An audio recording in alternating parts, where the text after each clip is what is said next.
بسم الله الرحمن الرحيم نحمده ونصلي ونسلم على رسولنا الكريم أما بعد اللهم صل على سيدنا وسندنا وشفيعنا وحبيبنا ونبينا ومولانا محمد وبارك وسلم وعلى آله وأصحابه وأزواجه وذرياته وأهل بيته أجمعين وعلى من تبعهم بإحسان إلى يوم الدين اللهم صل على محمد وعلى آل محمد كما صليت على إبراهيم وعلى آل إبراهيم إنك حميد مجيد اللهم بارك على محمد وعلى آل محمد كما باركت على إبراهيم وعلى آل إبراهيم إنك حميد مجيد. عشرہ مبشرہ میں 6واں نمبر ہے سیدنا حضرت زبیر ابن العوام رضی اللہ عنہ کا. یہ بھی ان 10 صحابہ اکرام میں شامل ہیں جنہیں اللہ کے نبی صلی اللہ علیہ وسلم نے ایک ہی وقت میں سب کا ایک ساتھ نام لے کر نام بنام کہا تھا کہ یہ جنتی ہے. حضرت زبیر ابن عوام بڑی فضیلتوں کے حامل. حضرت قبیلہ بنو اسد سے تعلق رکھتے تھے اور اپنے باپ کے اکلوتے فرزند ہیں اور بچپن ہی میں اپنے باپ کی سرپرستی سے محروم ہوئے. ان کا سایہ سر سے اٹھ چکا تھا. حضرت محمد مصطفیٰ صلی اللہ علیہ وسلم کی ایک پھوپھی ہیں جن کا نام آپ نے سنا ہوگا، حضرت صفیہ رضی اللہ تعالی عنہ. حضرت صفیہ کے بیٹے تھے حضرت زبیر ابن عوام رضی اللہ عنہ. ایک رشتہ تو آپ صلی اللہ علیہ وسلم کے ساتھ یہ کہ پھوپھی ذات بھائی ہیں، اور دوسرا رشتہ تھا حضرت اسماء بنت ابو بکر رضی اللہ عنہ. وہ آپ کی زوجہ محترمہ تھی جو کہ ام المؤمنین حضرت عائشہ صدیقہ رضی اللہ عنہ کی حقیقی بہن تھی، حضرت ابو بکر کی بیٹی تھی. تو اس طرح بھی نبی کریم صلی اللہ علیہ وسلم کے ساتھ ایک اور رشتے میں وہ جڑتے ہیں. اس کے علاوہ بھی اور کئی رشتے اللہ کے نبی صلی اللہ علیہ وسلم کے ساتھ حضرت زبیر ابن العوام کے تھے. بلکہ مورخین کہتے ہیں کہ صحابہ میں وہ واحد شخص ہیں حضرت زبیر جو کئی ایک نسبتوں سے نبی کریم صلی اللہ علیہ وسلم سے قرابت رکھتے ہیں. مثلا حضرت خویلد جو حضرت خدیجۃ الکبریٰ رضی اللہ عنہا کے والد تھے، وہ حضرت زبیر ابن العوام کے پردادا تھے.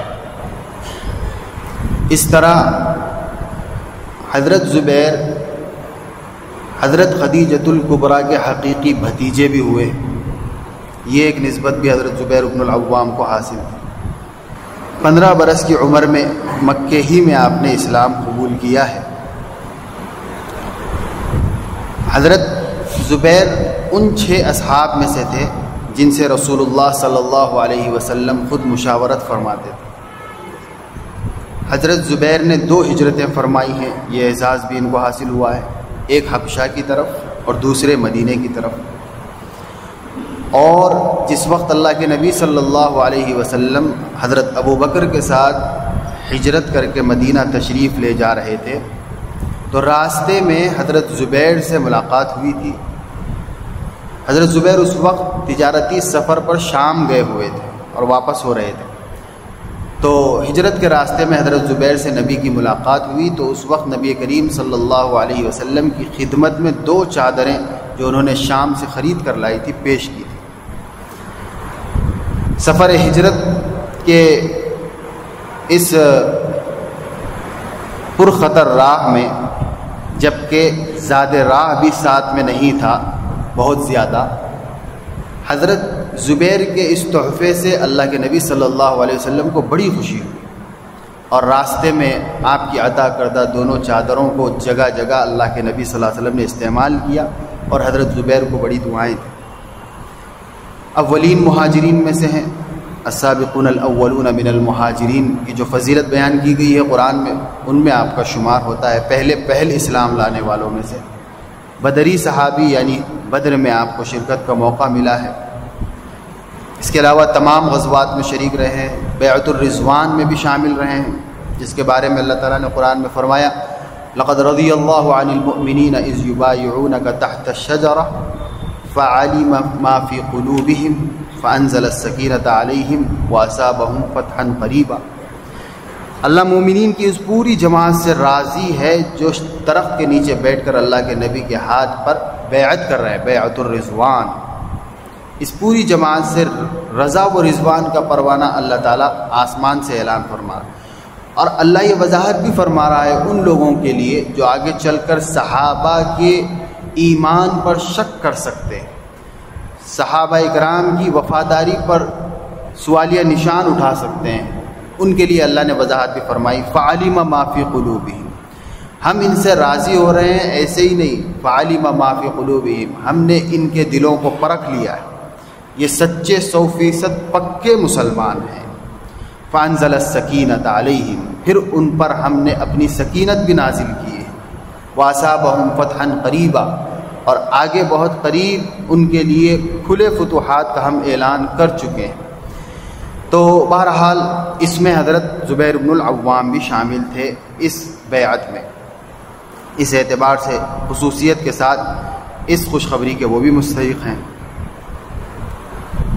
نبی کریم صلی اللہ علیہ وسلم نے غزوہ خندق کے موقع پر جب جہاد کی دعوت دی تھی کہ اب ہمیں مدینے کے اس ٹولے سے شاید لڑائی کرنا پڑے گا، اوس قبیلہ اوس سے، تو اس وقت سب سے پہلے حضرت زبیر بن العوام نے ہاتھ اٹھا کر جہاد کے لیے رضامندی کا اظہار کیا تھا، جس سے ترغیب پا کر پھر دوسرے سب لوگوں نے بھی رضامندی کا اظہار کیا ہے۔ تو غزوہ خندق میں پہل کرنے کی فضیلت بھی حضرت زبیر کو حاصل ہے۔ اس کے علاوہ حضرت ابوبکر کے زمانے میں مرتدین کے ساتھ جو مقابلے ہوئے تھے اس میں بھی شریک رہے ہیں، حضرت عمر کے زمانے میں جتنے جنگیں ہوئی ہیں ان سب میں شریک رہے ہیں، بالخصوص شام اور فلسطین کی جو جنگیں ہوئی ہیں اس کے بازیابی کے لیے اور ان علاقوں پر فتح حاصل کرنے کے لیے اس میں حضرت زبیر بن العوام نے کلیدی کردار ادا کیا ہے۔ مصر کی فتح میں بھی اس مہم میں بھی وہ شریک رہے ہیں اور وہاں پر بھی بڑے بہادری کے جوہر حضرت زبیر نے دکھائے تھے۔ جنگ یرموک میں بالخصوص حضرت عمر کے زمانے میں جو جنگ یرموک رومیوں کے ساتھ ہوئی تھی اس میں حضرت زبیر نے بڑی بہادری کے جلوے دکھائے، 2 مرتبہ کفار کے عیسائیوں کی لشکر کی صفوں کو چیرتے ہوئے ایک کونے سے دوسرے کونے تک پہنچے ہیں، پھر واپس آئے، 2 مرتبہ اس طرح کیا۔ ہر مرتبہ عیسائی درمیان میں گھیر کر آپ کو شہید کرنا چاہتے تھے لیکن وہ کامیاب نہیں ہو سکے۔ یہ ایک مستقل بہادری کا مظاہرہ ہے، اور یہ جو زمینی جنگیں ہوتی ہیں اس میں اپنے مد مقابل کے لشکر کو چیرتے ہوئے جانا اور واپس سلامتی کے ساتھ آ جانا، یہ دراصل ان کے لیے ایک تکلیف دہ امر ہوتا ہے، اور اس بات کا اعلان ہوتا ہے کہ ہم اپنی پوری صف میں داخل ایک تنہا آدمی کا مقابلہ نہیں کر سکے، تو ایک اعتبار سے ان کے لیے ہار کا اعلان بھی ہوتا ہے۔ تو یہ مظاہرہ جنگوں میں کیا جاتا تھا تاکہ ہمتیں پست ہو مد مقابل کی، تو اسی غرض سے جنگ یرموک میں حضرت زبیر بن العوام نے 2 مرتبہ عیسائیوں کے اس پورے لشکر کو چیرتے ہوئے ایک کونے سے دوسرے کونے پہ گئے ہیں اور پھر واپس اپنے خیمے میں آئے ہیں۔ یہ مظاہرہ کیا جس سے عیسائیوں کی ہمتیں پست ہو گئی کہ ان کا ایک جوان اتنا بہادر ہو سکتا ہے تو ہم پوری جماعت سے کیسے مقابلہ کر سکتے ہیں۔ اسی طریقے سے سیدنا حضرت امیر المؤمنین عثمان غنی رضی اللہ عنہ کے ساتھ جو ظلم و ستم ہوا ہے اس میں جو صحابہ ہمت کر کے آگے آگے پیش رہے ہیں اور ان کا دفاع کیے ہیں حضرت عثمان کا، اس میں زبیر بن العوام بھی ایک فرد تھے اور بڑی بہادری کے ساتھ حضرت عثمان کا انہوں نے دفاع کیا تھا بلوائیوں سے۔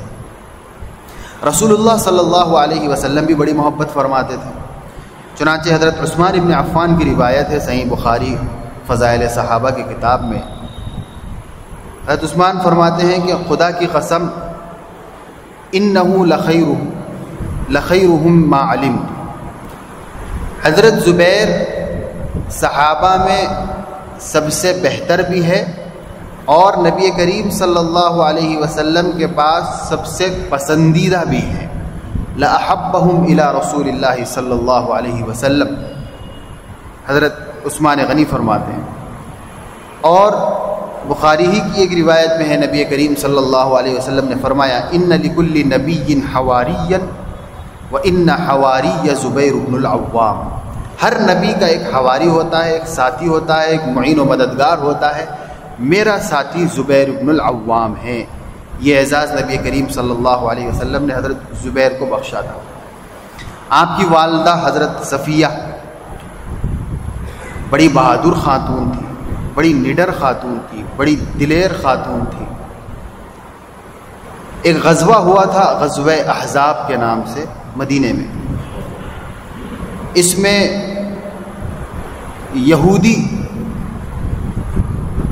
یہودیوں کے ساتھ مقابلہ تھا۔ تو ایک طرف مقابلہ چل رہا تھا، دوسری طرف سے کچھ یہودی پیچھے سے آ کر مسلمانوں پر حملہ آور ہونے کا ارادہ رکھتے تھے۔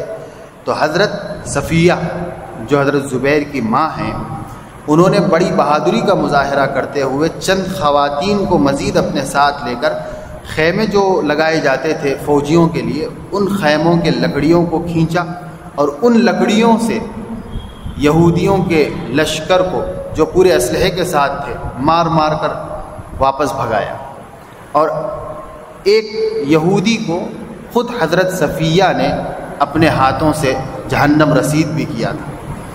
یہ بہادری حضرت صفیہ کی تھی۔ ظاہر سی بات ہے ایسے گود میں حضرت زبیر بن العوام پل رہے تھے، اس لیے ان کے اندر بھی دلیری، بہادری، پامردی کے بڑے جذبات تھے۔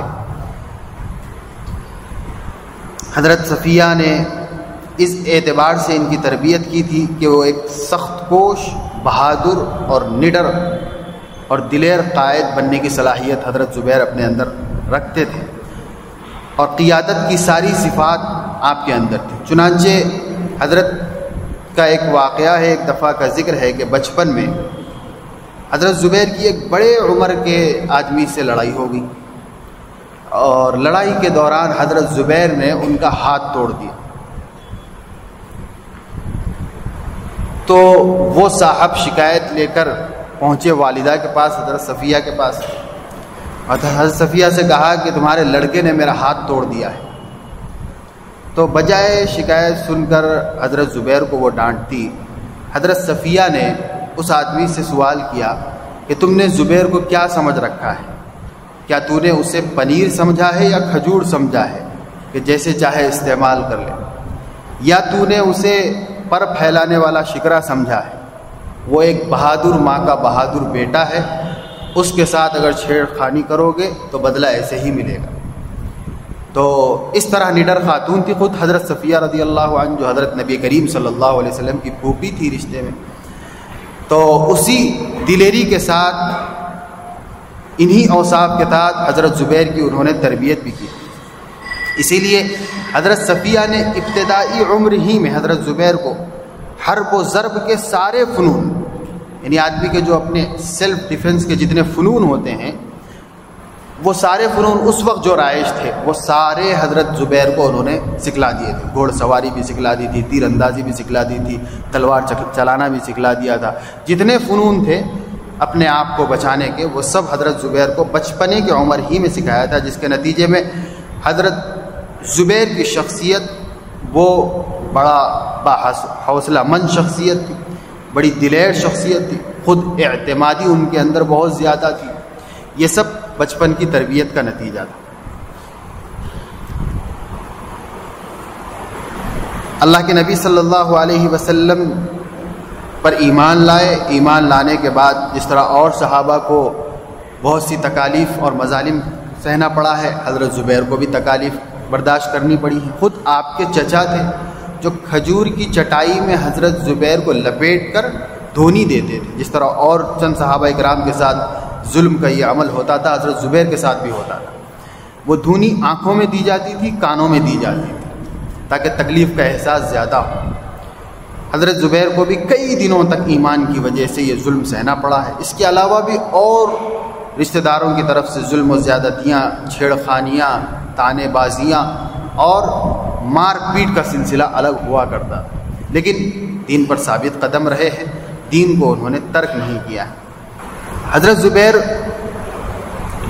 ان 3 خوش نصیبوں میں سے ہیں جنہیں اللہ کے نبی صلی اللہ علیہ وسلم نے فتح مکہ کے موقع پر اسلام کا علم سپرد کیا تھا۔ جب فاتحانہ آپ داخل ہو رہے تھے مکہ میں نبی کریم صلی اللہ علیہ وسلم، اس وقت 3 لوگوں کے ہاتھ میں اسلام کا جھنڈا تھا، اس میں ایک حضرت سیدنا زبیر ابن العوام بھی ہے، ان کے ہاتھ میں بھی اللہ کے نبی نے وہ جھنڈا دیا تھا۔ اور جب فاتحانہ مکے میں داخل ہو چکے، نبی ایک مقام پر جا کر بیٹھے، اس کے بعد حضرت زبیر وہاں پر آئے، اللہ کے نبی صلی اللہ علیہ وسلم نے اٹھ کر حضرت زبیر کے چہرے سے جو گرد و غبار سفر کے دوران ان پر اڑی تھی اپنے ہاتھوں سے صاف کیا تھا۔ یہ اپنی جگہ خود ایک اعزاز تھا سیدنا حضرت زبیر کے لیے۔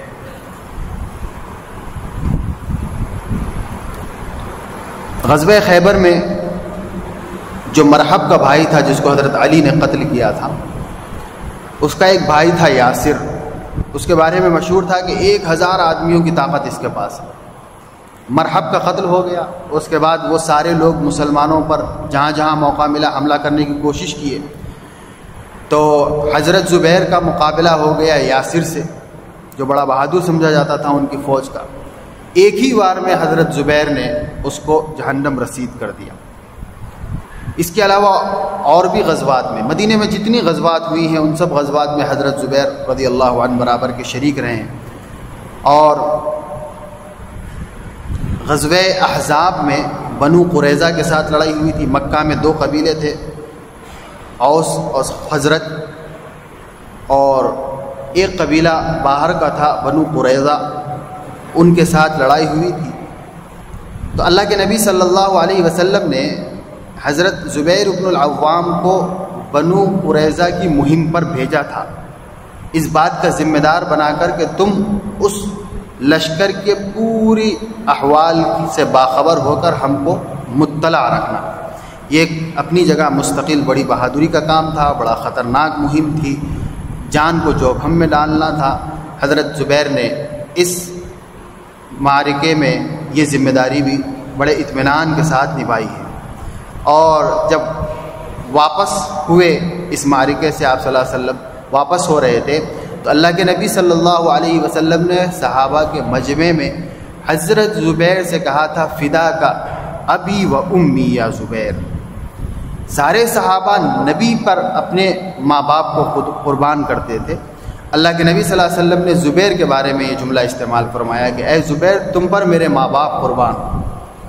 یہ جملہ، یہ الفاظ اللہ کے نبی نے صرف 2 صحابہ کے لیے استعمال کیے تھے، ایک حضرت زبیر کے لیے، ایک سعید ابن وقاص رضی اللہ عنہ کے لیے۔ یہ ایک مستقل اعزاز تھا حضرت زبیر کا۔ حضرت علی رضی اللہ عنہ آپ کو شیخ العرب سے یاد کرتے تھے اور اسی نام سے پکارتے تھے، یعنی عرب کا بہادر، عرب کا جنگجو کہا کرتے تھے۔ مدینے میں جب آپ نے ہجرت فرمائی تو آپ کی مواخات ہوئی تھی حضرت کعب رضی اللہ عنہ سے۔ یہ وہی کعب رضی اللہ عنہ ہے جو غزوہ تبوک میں جانے سے پیچھے رہ گئے تھے۔ 3 لوگ جو پیچھے رہ گئے تھے جن کا تذکرہ قرآن میں آیا ہے، اور کچھ منافقین بھی پیچھے رہ گئے تھے۔ ان لوگوں نے بعد میں آ کر اللہ کے نبی صلی اللہ علیہ وسلم کے سامنے ہیلے بہانے کیے تھے۔ حضرت کعب رضی اللہ عنہ نے صاف صاف کہہ دیا تھا کہ یا رسول اللہ، کوئی عذر نہیں تھا، کاہلی، سستی، لاپرواہی کی وجہ سے میں اس غزوے میں شریک نہیں ہو سکا۔ تو اللہ کے نبی صلی اللہ علیہ وسلم نے فرمایا کہ اب میں کچھ نہیں کر سکتا، یہ اللہ کا حکم تھا، اب اللہ کا ہی حکم آنا پڑے گا۔ تو خاموشی اختیار کی اللہ کے نبی صلی اللہ علیہ وسلم نے۔ پھر حکم ہوا کہ ان کے ساتھ بائیکاٹ کیا جائے، مقاطعہ کیا جائے۔ چنانچہ پورے مسلمانوں کو اور پھر خود ان کے گھر والوں کو اور ان کے بیوی کو بھی اللہ کے نبی نے حکم دیا تھا کہ اللہ کی طرف سے حکم آنے تک کعب کا مقاطعہ کرنا ہے، بائیکاٹ کرنا ہے، کوئی ان سے بات نہیں کرے گا، قطع تعلق، بالکل تعلق ختم کر لینا ہے۔ یہ بڑی آزمائش کا دور گزرا ہے حضرت کعب کا۔ حضرت کعب خود فرماتے ہیں کہ زمین ساری وسعتوں کے باوجود مجھ پر تنگ ہو گئی۔ میرے اچھے اچھے دوست جو بچپن کے دوست تھے، جگری دوست کہلاتے تھے، خاص دوست کہلاتے، وہ بھی مجھے چہرہ دکھانے کے لیے تیار نہیں تھے، کیونکہ نبی نے حکم دیا تھا کہ کوئی تعلق ان سے قائم نہیں رہے گا۔ میری بیوی مجھ سے بات کرنے کے لیے تیار نہیں، کیونکہ نبی نے اس کو بھی حکم دیا تھا کہ ان سے کوئی بات چیت نہیں ہوئی۔ اس میں ایک طرف تو حضرات صحابہ کا اتباع نبی ظاہر ہوتا ہے کہ کس طرح نبی کے حکم پر وہ عمل پیرا ہو جاتے تھے، اپنے جذبات کو چھوڑ کر نبی کے احکام پر عمل آوری کو یقینی بناتے تھے، اور دوسرے حضرت کعب کی استقامت، اللہ کی طرف سے توفیق پا کر جمع رہنا، یہ بھی بڑی فضیلت حضرت کعب کی سامنے آتی ہے۔ بہرحال پھر اللہ کی طرف سے حکم ہوا۔ اچھا، اسی زمانے میں قیصر روم نے کعب کو خط بھیجا تھا، مجھے معلوم ہوا ہے کہ تمہارے صاحب نے تمہاری بڑی بے عزتی کی ہے، بڑی رسوائی کی ہے، اپنوں سے دور کیا ہے، تم میرے پاس آ جاؤ، میں بہت بڑا مقام تمہیں دوں گا۔ یعنی موقع سے فائدہ اٹھانا چاہا مسلمانوں کے خلاف سازش کرنے کے لیے۔ حضرت کعب نے کہا کہ مجھے اس کی ہرگز بھی ضرورت نہیں۔ تو یہ تو اہل باطل کا وتیرہ رہا ہے کہ وہ ہر موقع سے فائدہ اٹھاتے ہیں، اور اس وقت سے لے کر آج تک اور قیامت تک یہ ان کا وتیرہ رہے گا۔ کیوں؟ اس لیے کہ ابلیس جب راندہ درگاہ ہوا تھا، مردود ہوا تھا، تو اس نے مہلت مانگی تھی پروردگار عالم سے کہ قیامت تک موت مت دیجیے، اس لیے کہ میں قیامت تک جس آدم کی وجہ سے میں مردود ہوا ہوں، اسی آدم کی اولاد کو مردود بارگاہ بنانے کی کوشش کرتا رہوں گا۔ تو اللہ نے کہا کہ جا، تجھے یہ مہلت دی جا رہی ہے، لیکن ساتھ میں اللہ تعالیٰ نے یہ بھی فرمایا کہ آدم کے کچھ مخصوص بندے ہیں جو تیری جال میں نہیں پھنسے۔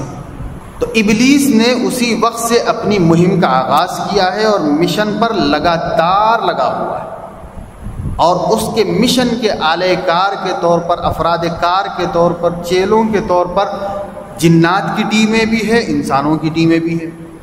اسی لیے سورہ ناس میں ان دونوں شرر سے حفاظت کی دعا سکھلائی گئی ہے، من الجنۃ والناس من شر الوسواس الخناس الذی یوسوس فی صدور الناس، لوگوں کے دلوں میں شکوک و شبہات پیدا کرنے والے، اللہ کے متعلق، رسول اللہ کے متعلق، دین کے متعلق۔ یہ ابلیس کی دونوں ٹیمیں کرتی ہیں یہ کام، ایک جناتی ٹیمیں اور ایک انسانی ٹیمیں، من الجنۃ والناس۔ اس لیے اللہ نے ان دونوں ٹیموں سے پناہ چاہنے کا حکم دیا قرآن میں۔ تو اب یہ برابر مسلسل اپنے مشن میں لگی ہوئی ہے، جنات اپنا کام کرتے ہیں خیالات کو بہکانے کا، اور انسانی کارندے جو ہیں ابلیس کے، یہود، نصارہ، کفار، مشرکین، جتنے اہل باطل ہیں، وہ سب اپنا کام مسلسل کرتے ہیں مسلمانوں کو مشکوک بنانے کے سلسلے میں، مشوش بنانے کے سلسلے میں، وسوسوں میں مبتلا کر کے دین سے دور کرنے کے سلسلے میں، اللہ رسول سے دور کرنے کے سلسلے میں۔ تو وہ لوگ موقع کی تلاش میں رہتے ہیں۔ آج بھی ایسے لوگ باطل فرقے ساری مواقع کی تلاش میں رہتے ہیں کہ جب بھی اللہ تعالیٰ اپنے بندوں کو تھوڑا سا آزمائے، آزمائش سے فائدہ اٹھا کر ہم ان کو اچک لیں گے، کیونکہ وہ شیطان کی مہم پر چل رہے ہیں، اور اس مہم میں کامیاب ہونے کا ان کا ایک ٹارگٹ ہے اپنا، اس لیے وہ کوئی موقع ہاتھ سے جانے نہیں دیتے۔ اسی لیے جب بھی اللہ کی طرف سے مومنوں کی آزمائش ہوتی ہے، خوف کے ذریعے سے آزمائش ہو، غربت، مفلسی، لاچاری، بھکمری کے ذریعے سے آزمائش ہو، یا کسی اور طریقے سے آزمائش ہو، ایسے موقع پر سب سے پہلا ہدف اپنا سمجھتے ہیں اہل باطل، اہل ایمان کو، اور فوراً پہنچ کر کوئی ایسا طریقہ دکھلانے کی کوشش کرتے ہیں، کوئی ایسا آفر کرتے ہیں، کوئی ایسی پیشکش کرتے ہیں کہ جس کے نتیجے میں ان کی وقتیہ آزمائش ختم ہو جائے، پھر اس کے بعد اس احسان کے نتیجے میں اپنے راستے پر بلانے کی کوشش کرتے ہیں، اس پر جمانے کی کوشش کرتے ہیں، اور اس پر جمے رہنے پر مستقل اپنی طرف سے انعامات کی بارش کا پلان بھی دکھاتے ہیں۔ ایسے موقع پر جو اپنے ایمان کی حفاظت سے ناکام رہا، وہ ہمیشہ کے لیے پھر ناکام ہو جاتا ہے، وہ پھر ارتداد، الحاد، کفر کی دہلیز پر قدم رکھ لیتا ہے۔ اسی لیے فرمایا گیا کہ آزمائش کے زمانے میں ایمان کی حفاظت یہ مسلمان کی سب سے بڑی ذمہ داری بن جاتی ہے۔ اللہ کے نبی نے فرمایا تھا، قاد الفقر ان یکون کفرا، فقر و فاقہ کشی آدمی کو کفر تک پہنچا سکتی ہے، کیونکہ اہل کفر وہ مشن پر لگے ہوئے ہیں۔ اسی طریقے سے اللہ نے فرمایا وَلَنَبْلُوَنَّكُمْ بِشَيْءٍ مِّنَ الْخَوْفِ وَالْجُوعِ وَنَقْصٍ مِّنَ الْأَمْوَالِ وَالْأَنفُسِ وَالثَّمَرَاتِ۔ تو امت مسلمہ ہندیہ پر بھی مختلف قسم کی آزمائشیں چل رہی اور اس کا فائدہ اٹھا کر باطل قوتیں ہر طرح کی پیشکشیں کر رہی ہیں تاکہ ان کو مرتد بنا دیا جائے، ملحد بنا دیا جائے، کافر بنا دیا جائے، مشرک بنا دیا جائے۔ ایسے میں اللہ نے جو اطمینان دلایا تھا کہ جا میرے کچھ بندے تیری جال میں نہیں پھنسیں گے، ہمیں ان بندوں میں شامل ہونے کی کوشش کرنا ہے۔ اس کے لیے ہمیں اللہ رسول سے مضبوط ہونے کی ضرورت ہے، ایمان کی کیفیت کو بڑھانے کی ضرورت ہے۔ اس کے لیے صحابہ کی زندگیاں ہمارے لیے بہترین نمونہ ہے، اسوہ ہے اور ذریعہ ہے اپنے ایمانی جذبات کو بہتر کرنے کے لیے۔ چنانچہ بہرحال حضرت کعب رضی اللہ عنہ نے اسے ٹھکرایا اور پھر اللہ کی طرف سے معافی کا اعلان ہوا تھا۔ تو یہ جو حضرت کعب تھے، ان کی اللہ کے نبی صلی اللہ علیہ وسلم نے حضرت زبیر بن العوام کے ساتھ مدینے میں مواخات کروائی تھی۔ غزوہ بدر میں آپ نے تاریخ پڑھی ہوگی کہ صرف گھوڑ سوار وہ دو ہی تھے غزوہ بدر میں۔ ان دو میں سے ایک جن کے پاس گھوڑا تھا سواری کے لیے وہ سیدنا زبیر بن العوام رضی اللہ، اپنے گھوڑے پر سوار ہو کر بڑی بہادری اور شجاعت کے مظاہرے حضرت نے غزوہ بدر میں بھی فرمائے ہیں۔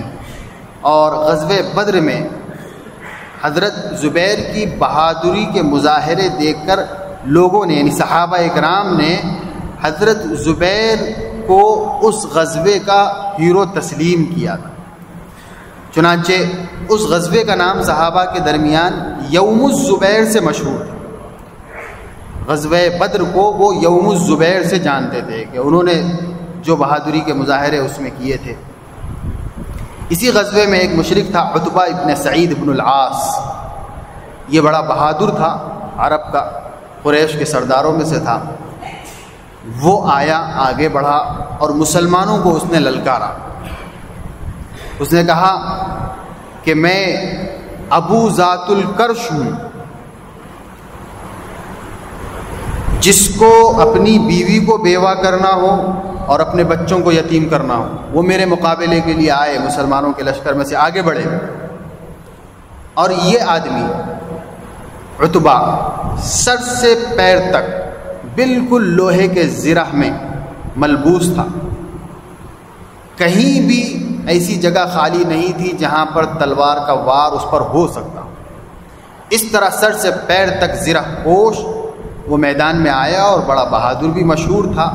اس نے مسلمانوں کو للکارا۔ اللہ کے نبی صلی اللہ علیہ وسلم نے حضرت زبیر کو اشارہ کیا، نبی کا اشارہ پا کر حضرت زبیر رضی اللہ عنہ آگے بڑھے اور حضرت زبیر نے اس کے قریب جا کر دیکھا کہ کون سا حصہ ہے جہاں سے اس پر وار کیا جا سکے۔ تو دیکھا کہ سوائے آنکھ کے حصے کے کوئی جگہ بھی ایسی نہیں ہے جہاں پر اس کی زرہ نہ ہو، سارے جسم پر لوہا چڑھا ہوا ہے، صرف آنکھوں کا تھوڑا سا حلقہ کھلا ہوا ہے، وہ بھی دیکھنے کے لیے اس نے کھلی رکھی ہے۔ تو آگے بڑھ کر بڑی بہادری کے ساتھ اس کی آنکھوں میں اس زور سے نیزہ پھینکا، نشانہ لگا کر کہ وہ نیزہ سیدھے اس آنکھ کے حلقے میں سے جہاں سے تھوڑا سا راستہ تھا اس کے آنکھوں کو چیرتا ہوا سر کے پچھلے حصے تک پہنچ گیا، اور وہیں پر یہ عتبہ واصل جہنم ہوا۔ حضرت زبیر آگے بڑھے اور اس کے سینے پر پیر رکھ کر بڑی مشکل سے اس نیزے کو اس کے سر سے باہر کھینچا۔ واپس آئے تو اللہ کے نبی صلی اللہ علیہ وسلم نے کہا کہ زبیر وہ نیزہ مجھے دے دو، میں اس کو برکت کے طور پر اپنے پاس رکھوں گا۔ یہ اعزاز بھی حضرت زبیر کو حاصل ہے۔ پھر وہ نیزہ برابر اللہ کے نبی صلی اللہ علیہ وسلم کے پاس لگا رہا ہے، اور جس تیزی کے ساتھ، جس پریشر کے ساتھ حضرت زبیر نے اس نیزے کو پھینکا تھا، تو اس کے نتیجے میں جب نیزہ باہر کھینچا گیا تو نیزے کے دونوں سرے وہ مڑ چکے تھے، اتنی شدت سے حضرت زبیر نے اس کو پھینکا تھا۔ اللہ کے نبی نے اسے اٹھا کر زندگی بھر اپنے پاس رکھا تھا۔ اس نیزے کا نام تاریخ میں عنزہ ہے، عنزہ۔ اور یہ نیزہ پھر بعد میں چاروں خلفائے راشدین نے اپنے پاس رکھا تھا۔ اسی طریقے سے ایک تلوار تھی حضرت زبیر کی جو غزوہ احد کے موقع پر چلی تھی، بڑی تیز و تند چلی تھی، اور بدر میں بھی چلی تھی، اور بدر میں جب چلی تھی تو اتنا چلی تھی کہ اس کی جو دھاڑ تھی وہ منڈ ہو چکی تھی، اتنا انہوں نے اس تلوار کو لوگوں پر چلایا تھا۔ تو اس تلوار کو بھی آپ کے بیٹے حضرت عبداللہ ابن زبیر نے اپنے پاس اپنی زندگی بھر حفاظت کے ساتھ رکھا تھا۔ تو اس طرح حضرت زبیر ابن العوام کی بہادری کے چرچے تاریخ میں موجود ہیں۔ اللہ کے نبی صلی اللہ علیہ وسلم کے ساتھ ہر غزوے میں حضرت زبیر رضی اللہ عنہ نے ایک آہنی دیوار بن کر ساتھ دیا ہے نبی کریم صلی اللہ علیہ وسلم کا۔ اور غزوہ احد میں جب مسلمان زخمی ہو گئے تھے اور اللہ کے نبی صلی اللہ علیہ وسلم نے انہی زخمی شدہ مسلمانوں کو کہا تھا کہ ابو سفیان کا تعاقب کرنا ہے، تو غزوہ احد میں پہلے راؤنڈ میں تو کافروں نے بہت زیادہ مسلمانوں پر وار کیے تھے اور کافی مسلمان زخمی بھی ہوئے تھے، لیکن اللہ کے نبی صلی اللہ علیہ وسلم نے جب حالات تھوڑا سا قابو میں آئے تو انہی زخمی شدہ مسلمانوں سے کہا کہ کون ہے جو ابو سفیان کا تعاقب کرے۔ وہ تو یہ اعلان کر کے کہ ہم فتح پا چکے ہیں، بدر کا بدلہ ہو چکا ہے، جا رہے تھے، تو اللہ کے نبی صلی اللہ علیہ وسلم نے فرمایا کہ کون ہے جو ابو سفیان کا تعاقب کرے۔ تو انہی زخمی صحابہ اکرام میں سے 70 صحابہ اکرام پھر کھڑے ہوئے تھے اپنی تلواروں کو لے کر، یا رسول اللہ ہم تعاقب کریں گے، آپ حکم دیجیے۔ اس میں سیدنا زبیر ابن العوام بھی، جن کے جسم پر پہلے سے ہی کئی زخم آ چکے تھے اور خون کافی جسم سے رس چکا تھا، انہوں نے بھی اپنی تلوار اٹھائی اور کہا کہ اللہ کے نبی حکم دیجیے، میں تیار ہوں، اس زخمی حالت میں بھی ابو سفیان کے لشکر کا مقابلہ کرنے کے لیے اور اس کا پیچھا کرنے کے لیے میں تیار ہوں۔ تو یہ بہادری بھی حضرت زبیر کی تاریخ کی کتابوں میں درج کی گئی ہے۔ حضرت زبیر بن العوام حضرت عمر کی مجلس شورا کے رکن بھی تھے۔ جن 6 لوگوں کی ایک مجلس حضرت عمر نے بنا دی تھی کہ میرے بعد ان 6 لوگوں سے مشورہ کر لینا اگلے امیر المؤمنین کے لیے، اس میں حضرت زبیر بن العوام بھی تھے۔ انہوں نے حضرت علی کے حق میں اپنی رائے دے کر دستبرداری اختیار کر لی تھی۔ حضرت زبیر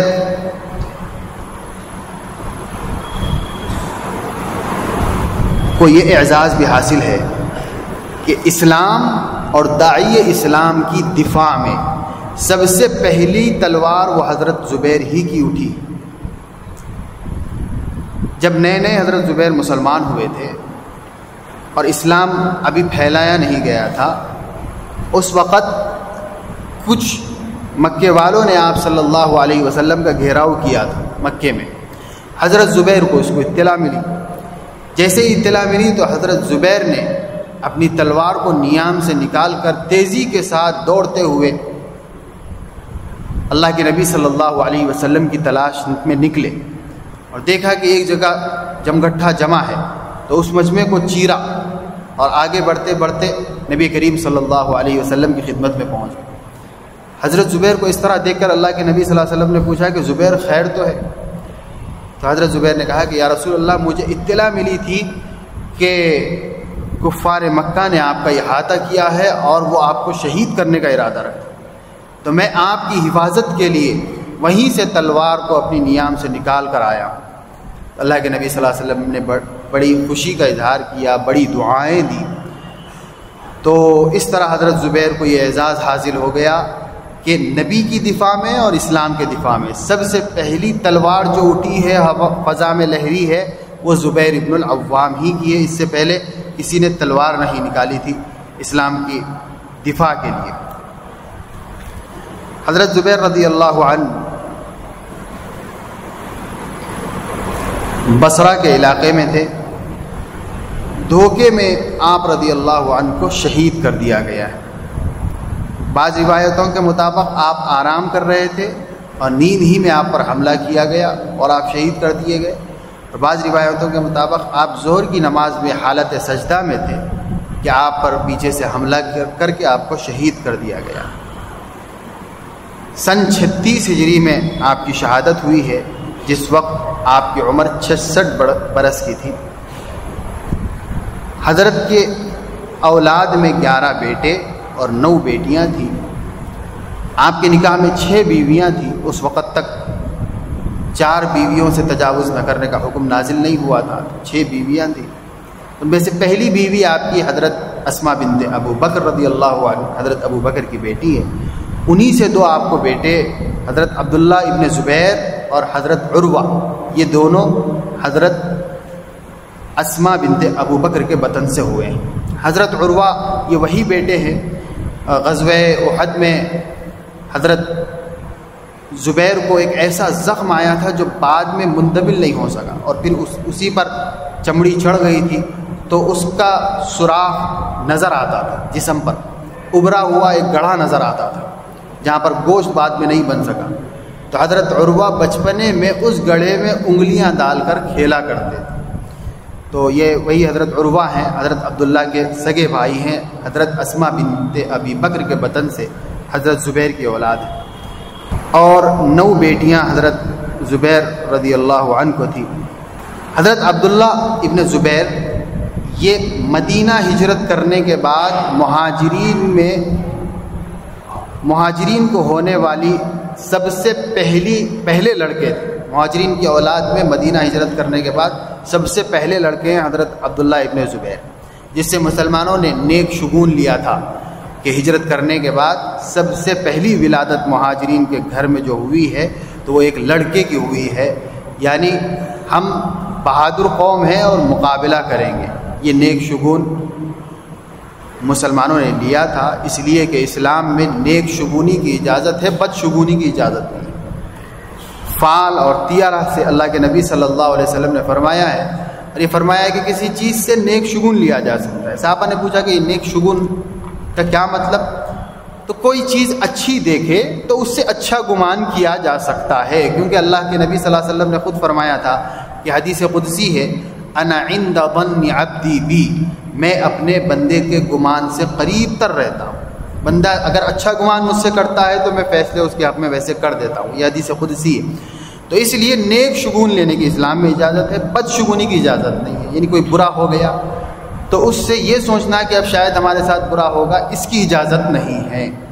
بہرحال حضرت عبداللہ مدینے میں مہاجرین کو ہونے والی اولاد میں سب سے پہلے بیٹے تھے، جس سے اہل اسلام نے خوشی کا اظہار کیا تھا۔